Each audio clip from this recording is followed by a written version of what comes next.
Hello, everyone. My name is Renee Louise Fontaine. I am from Baton Rouge, Louisiana, and I am 30 years old.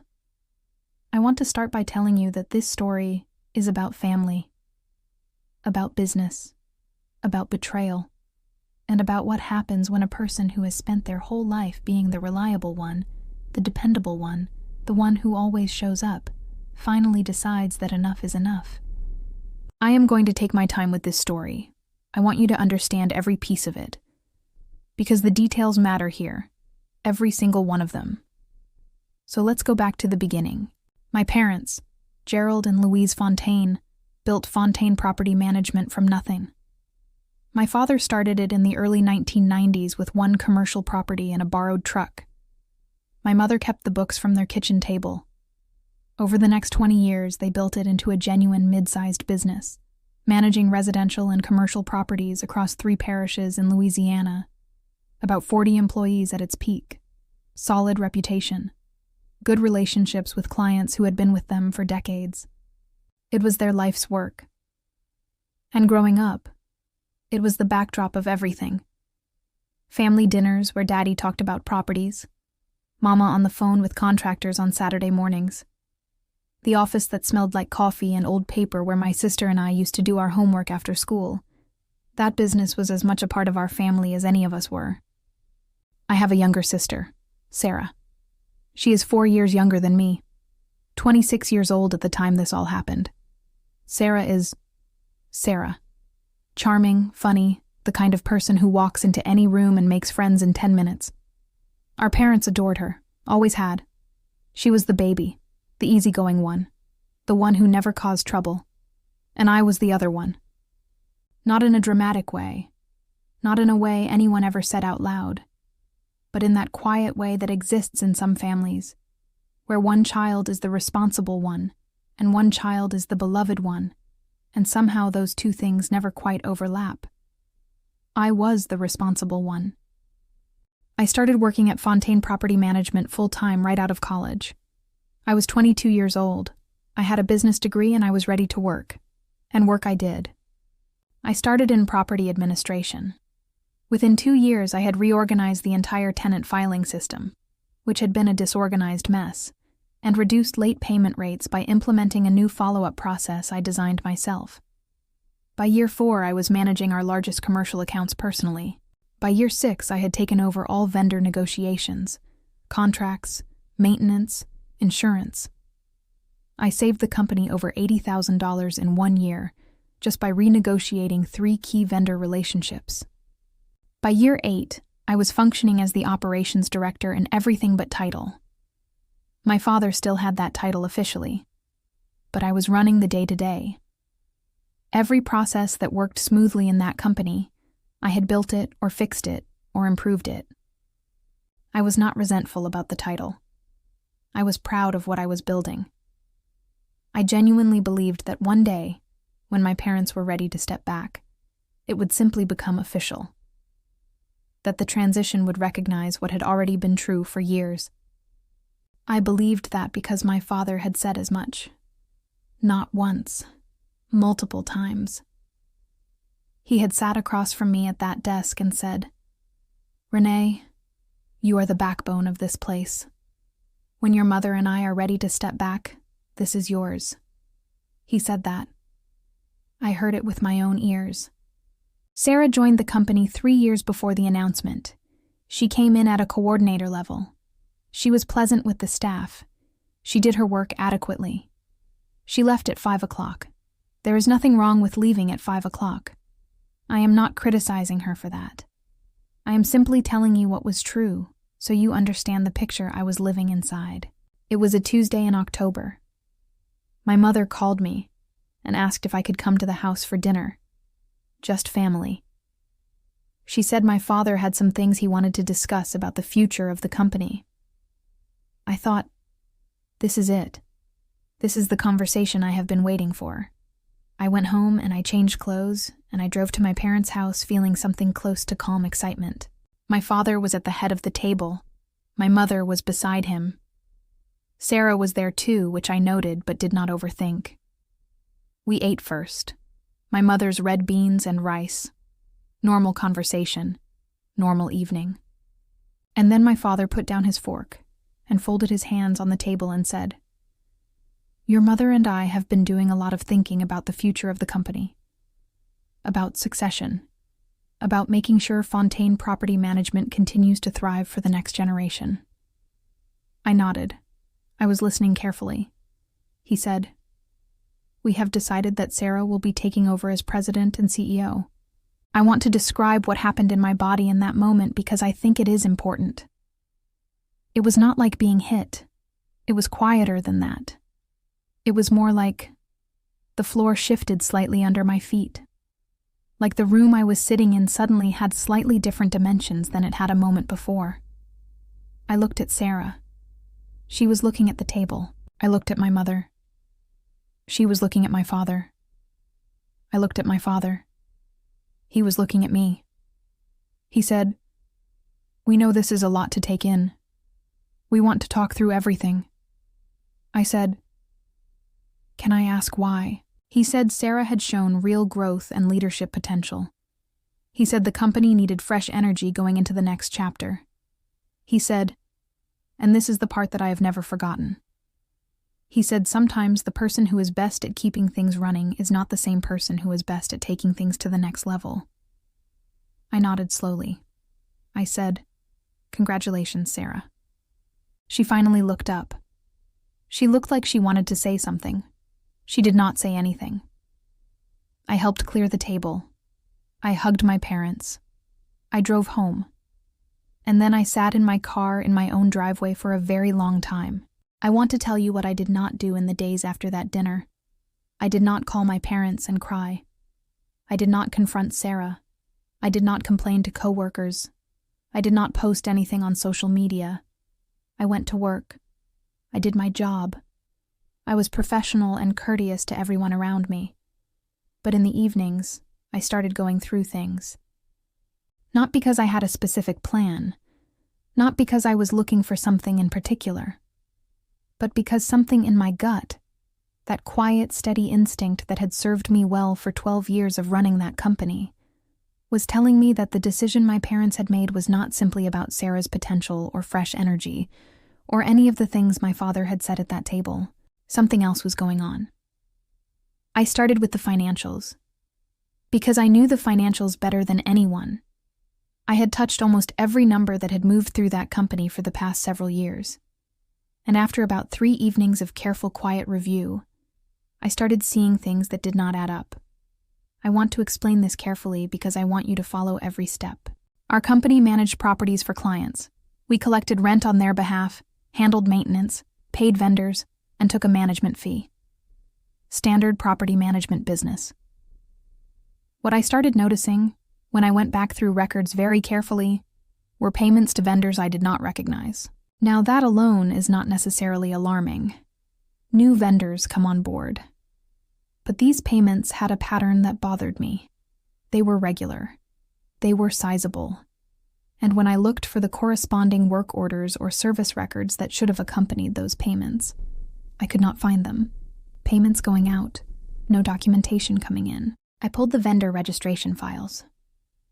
One of the companies, a maintenance company called Gulf South Property Services, had an address and a phone number. I looked up the address. It was a mailbox at a shipping store. I called the phone number. It was disconnected. I searched the Louisiana Business Registry for Gulf South Property Services. The registered owner was a name I recognized immediately. It was my mother's maiden name, a variation of it, close enough that if you were not looking carefully you might not catch it. But I was looking carefully, and I caught it. I sat back in my chair, and I understood that what I had found was not a bookkeeping error. I spent the next 2 weeks being very careful. I did not confront anyone. I did not share what I had found. I kept working normally during the day and kept reviewing documents in the evenings. What I found, piece by piece, was a picture of money being moved out of the company through fictitious vendor payments over a period of several years. Not a catastrophic amount, but significant, consistent, intentional. The company that was receiving these payments traced back to a bank account that I eventually confirmed. through a document I should not have had access to, but did because I had spent 12 years in that office and knew where everything was, belonged to someone connected to my parents personally. I also found something else. Sarah's personnel file, which I had access to as operations director, contained a compensation agreement I had never seen before. An agreement that had been quietly put in place about 8 months before the announcement. An agreement that included not just her salary, but a significant ownership stake in the company that was being transferred to her gradually. An ownership stake that had been structured in a way that would make unwinding it legally complicated. Sarah was not simply being promoted.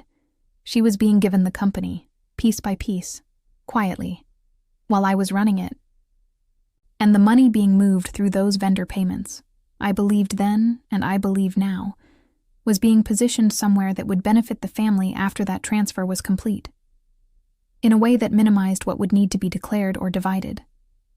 I need to be clear. I am not an accountant or an attorney. I did not know with 100% certainty what I was looking at. But I knew enough. I knew this company from the inside out. And what I was looking at was not an accident.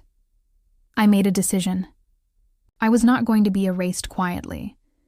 I was not going to smile and step aside and let 12 years of my work be handed to someone else while money I had helped generate disappeared through a back door.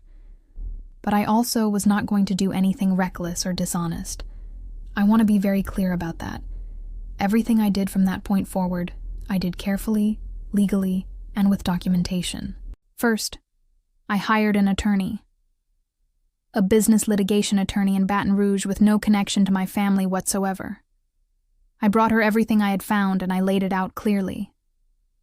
She reviewed it over several days. She said what I had was significant. She said we needed to move carefully. She said we needed to be sure before we said a single word to anyone. We were sure. Second, I requested a formal meeting with my parents. I told them I needed to discuss the transition plan in detail. They agreed immediately. They seemed relieved. I think they had expected more of an emotional reaction from me, and when I had been calm and professional, they assumed I had made peace with the decision. I had not made peace with it. I had been preparing. The meeting was at the company office. My parents sat on one side of the conference table. I sat on the other side. My attorney sat beside me. My father looked at my attorney and looked at me, and the calm he had been carrying shifted slightly. I said, "Dad, Mama, I love you both. I want to start with that because it is true and it matters. I love you, and I do not want this to destroy our family. But I also cannot pretend that what I have found does not exist." My mother said, "Renee, what is this about?" I said, "It is about Gulf South Property Services." My father went very still. I said, "It is about approximately $230,000 in payments over 4 years to a company that does not exist and traces back to an account connected to this family. And it is about a stock transfer to Sarah that was structured without my knowledge or any formal board process." My mother looked at my father. My father looked at the table. I said, "I am not here to go to the police. I am not here to blow up everything you have built. I am here because I deserve the truth, and because whatever happens next, it needs to be fair." My attorney put a document on the table. What followed was difficult. I will not pretend otherwise. There were tears. There were raised voices at one point. My father, who does not raise his voice, raised his voice. There was a moment where my mother said things she later apologized for. But the truth was on the table. And once the truth is on the table, you cannot put it back. Over the following weeks, with attorneys on both sides involved, several things happened. The vendor payment situation was addressed. Quietly, internally, with full documentation, and a repayment structure that was agreed upon without involving outside authorities. My attorney made clear that this outcome was contingent on everything that followed being handled properly. My parents agreed. Sarah's ownership transfer was restructured. She did not lose her role. I was not trying to take anything from Sarah, who I believe genuinely did not know the full picture of what our parents had arranged. but the terms were renegotiated to be transparent and fair to all parties. And my role in the company was formally recognized, not just in title, in ownership, a stake that reflected the 12 years of work I had put into building that business. It was not a perfect outcome. There is no perfect outcome to something like this. But it was a fair one. And fair, after everything, was what I had come for. I want to be honest with you about where things stand with my family today. My relationship with my parents is healing, slowly. There are still hard conversations happening. There are still moments where I sit across from my father and feel the weight of what he did and have to choose, again, deliberately, to keep working toward something better rather than letting the wound close us off from each other entirely. He has apologized, several times. A real apology, not an excuse dressed up as one, but a genuine acknowledgement of what he did and why it was wrong. Those apologies matter. They do not fix everything, but they matter. Sarah and I are okay. Actually, okay. She reached out to me privately early in the process and told me she had not known about the financial arrangements. I believe her. Sarah and I have always had an uncomplicated love for each other, even when the family dynamics around us were complicated. That has not changed. She told me, "I always knew you were the one who really ran this place. And I am sorry it took all of this for everyone else to say it out loud." I held on to that. And the company, Fontaine Property Management, is still standing, still running well. Because the person who built those processes and those systems and those relationships is still there, still showing up. Here is what I want to say to anyone watching this today who has ever been the reliable one, the dependable one, the one who does the work quietly and assumes that eventually it will be recognized. Do not assume. Know your worth. Document your contributions. Understand what you have built. Because the people who count on your reliability can sometimes, not always, but sometimes, count on it a little too comfortably. Can start to take for granted that you will keep running things whether or not you are ever truly seen for doing it. You deserve to be seen. You deserve to be recognized. And if the day comes where you have to make that case for yourself, make it clearly, make it calmly, and make it with everything documented. That is all I did. And it was enough. Thank you so much for being here today. Leave me a comment. I would love to hear your thoughts. And share this with someone who needs to hear that showing up does not mean showing up silently forever. Take good care of yourselves. I will see you in the next one.